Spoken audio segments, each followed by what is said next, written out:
Bienvenidos amigos de Temas 24. El día de hoy nos encontramos con el analista petrolero Carlos Mendoza Potelá, quien nos hablará un poco acerca de los precios y las variantes de los precios del petróleo. Bienvenido, señor Potelá. Muchas gracias por la invitación. Señor Potelá, coméntenos un poco cuáles son las razones principales que establecen estas altas y bajas en el precio del petróleo. Bueno, es una variable multifactorial, hay muchos factores. El primero es una sobreoferta, pero resulta que esa sobreoferta existe hace más de 3 años. Y sin embargo, esa sobreoferta no había determinado un incremento de los precios porque había muchos factores apostando a que los precios crecieran para hacer factibles operaciones en destinos petroleros muy costosos, como las arenas petrolíferas de Canadá, las lutitas de Estados Unidos, la faja del Orinoco o las aguas profundas de México, de Angola, entonces, y de Brasil. Entonces eso se estaba tomando como el nivel de precios que requería el mercado, independientemente de que estos costos fueran inferiores, para que esas producciones estuvieran listas en su momento.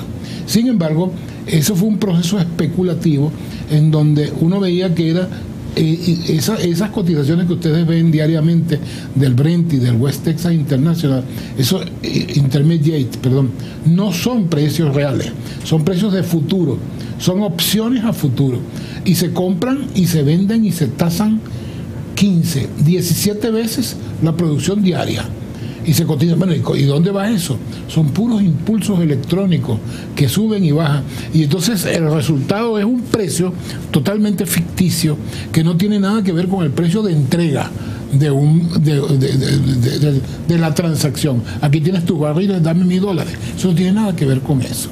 Es todo un casino especulativo que se monta, que a la postre determina el precio físico, pero que se monta y que a veces depende de voluntades políticas y geopolíticas que pueden estar interesadas en uno u otro sentido.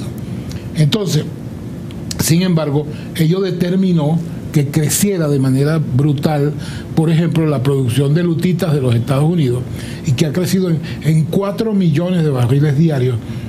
De Estados Unidos estaba prácticamente en una tendencia a la caída de su producción hasta 6 millones de barriles diarios, y desde el 2002 para acá ha subido del 2012 para acá ha subido 4 millones de barriles diarios adicionales y ha desbordado todas las variables del mercado. Sin embargo, eso se sabía y los precios seguían subiendo. En un momento determinado hubo una decisión de alguien y comenzaron las ventas y las ventas y las ventas y la retirada de las llamadas posiciones largas que llamaban, y los precios empezaron a caer por efecto del casino de los precios internacionales que determinan estos precios de futuro. Esos precios de futuro comenzaron a caer y la caída ha sido bárbara. Más de 60, casi $70 ha caído el precio del petróleo en los futuros.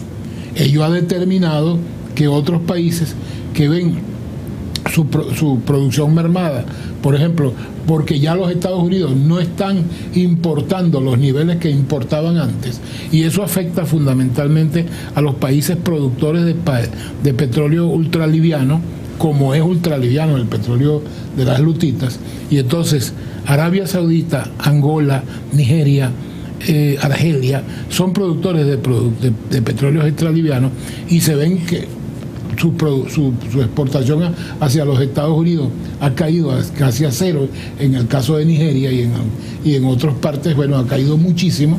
Entonces se lanzan hacia otro mercado, al mercado asiático, haciendo ofertas no esas que aparecen allí, sino $3 y $4 por debajo de esas cotizaciones ficticias.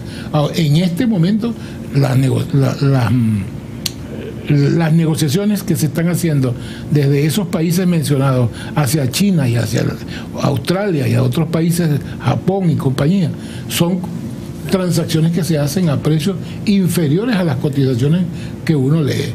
Son precisamente la conquista de la tajada del mercado. Yo no me voy a dejar quitar el mercado, y si para ello tengo que bajar los precios, bajo los precios.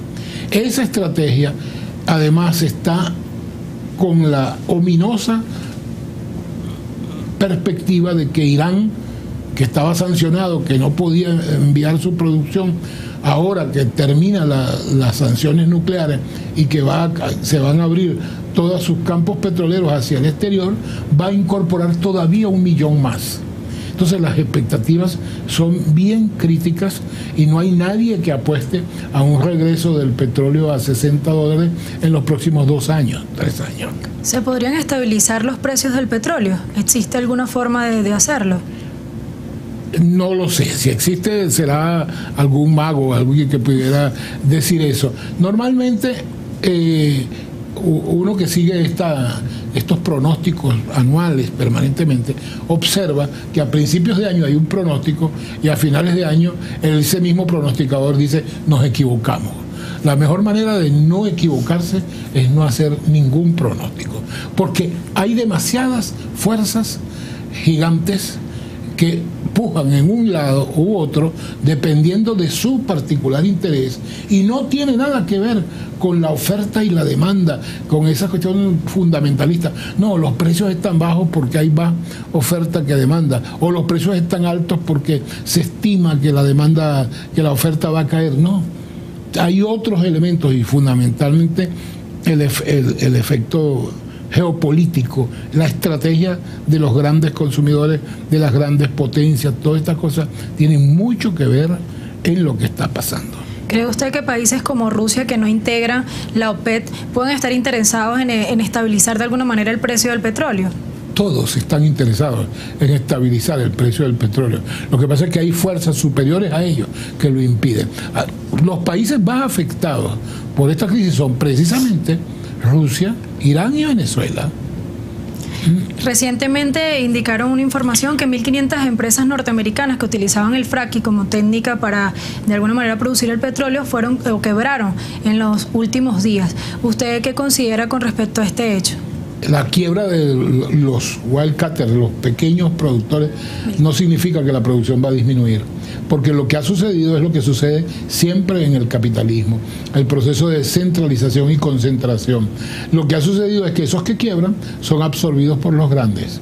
Las grandes corporaciones que pueden producir hasta $5 el barril, si es posible, que pueden asumir pérdidas mientras ganan en otro lado, que pueden balancear su cosa, están tomando. Hay grandes corporaciones que están adquiriendo eso. Lo que pasó fue precisamente eso, que hubo una política de la banca central, la FED norteamericana, de llevar las tasas de interés casi a cero.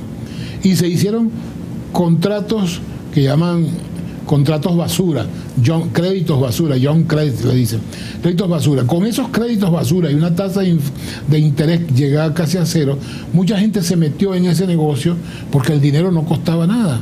Y comenzaron a obtener ganancias rápidas porque el precio del petróleo estaba en 100 y tanto.